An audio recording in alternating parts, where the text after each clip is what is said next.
Pilgrammed has builds, and with builds, there are metas.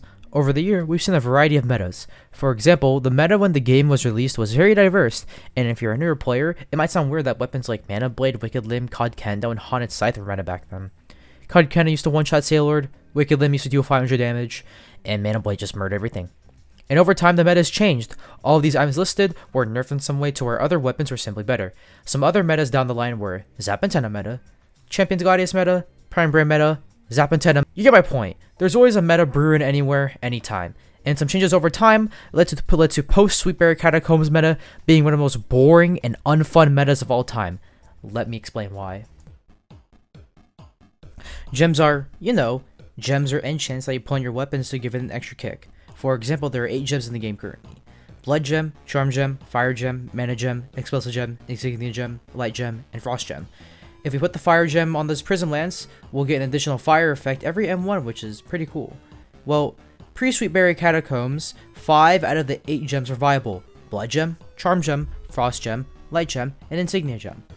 Blood Gem, because if you aren't going for Frost Gem on mage builds, then this was the most viable one. It was a perfect competitor for the Frost Gem at the time, since its 10% extra damage on mage and ranged weapons was really helpful, and the extra healing on top of that was chef's kiss.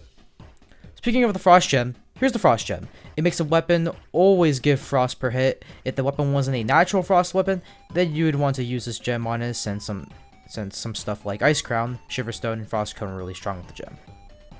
Charm Gem was good because the 20% extra crit damage really worked well with heavy weapons.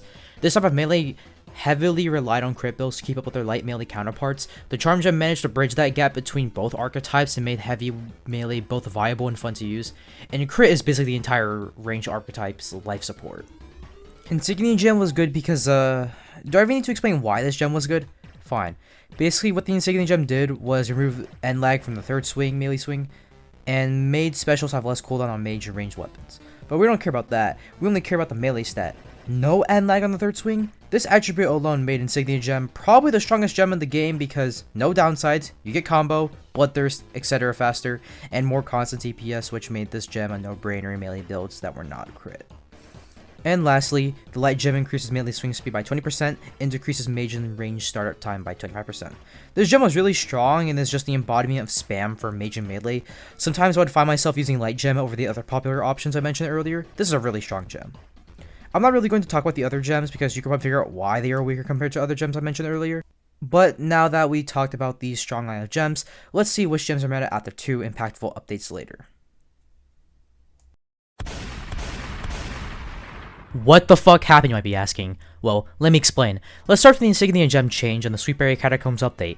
Insignia Gem got a 24% melee damage nerf, but got changed to 15% later on, which is what we have today. The change wasn't too much in my opinion. This gem is still good, but there's no reason to use it over Light Gem besides preferences. They're both really good at getting combo and Bloodthirst. Light Gem can maintain combo and Bloodthirst better, while Insignia Gem is better at maxing it out. Also, Insignia Gem takes away 15% melee damage, so bye-bye Insignia Gem. Okay, now on to the other changes. In the Blue Needle Talisman update, there were 2 shadow changes, a nerf to the Blood Gem, and an indirect nerf to the Charm Gem. Let's check them out. Starting with the Blood Gem got its 10% increased damage on ranged and mage weapons removed. I guess with the healing, it was pretty strong, which is probably the reason why its increased damage was removed, but damn, I'm surprised they just flat out removed it instead of decreased the amount of damage given. Alright then, the Charm Gem itself didn't get a nerf, but like I said earlier, it got an indirect nerf, so let's talk about it. If you didn't know, Dexterity had 3 functions: increased range damage, increased melee swing speed, and increased crit by 0.5% per point, which is really strong, and instead of nerfing it, they just deleted the stat completely. Gone. Forever.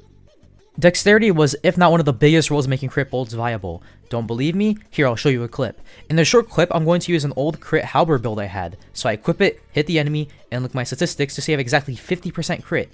Sounds a lot, but anything under 70% crit is garbage crit chance. Now, let's see how much crit I would have had.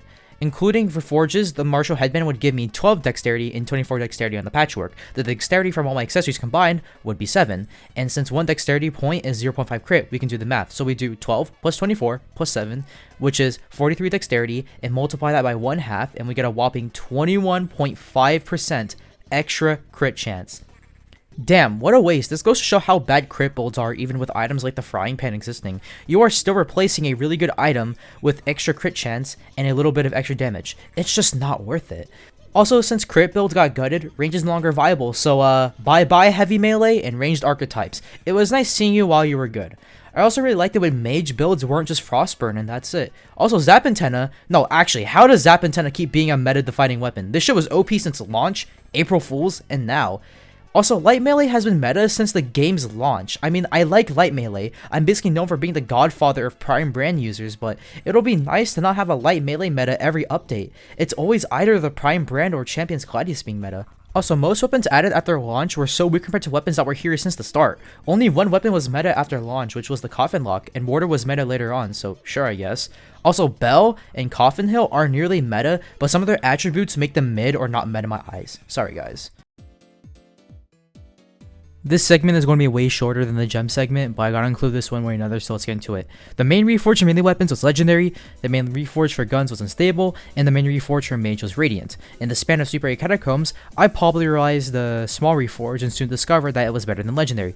Point being, reforges are just boring. The good reforges like small have little to no downsides, which is just boring. Less range just means you can't use this on daggers, which is not really downside since daggers are pretty useless anyway. Well, except Coffin Hill, but you know. I don't really know how to continue the reforges part, so we'll just get into the meta weapons. It's literally Prime Brand and Zap Antenna.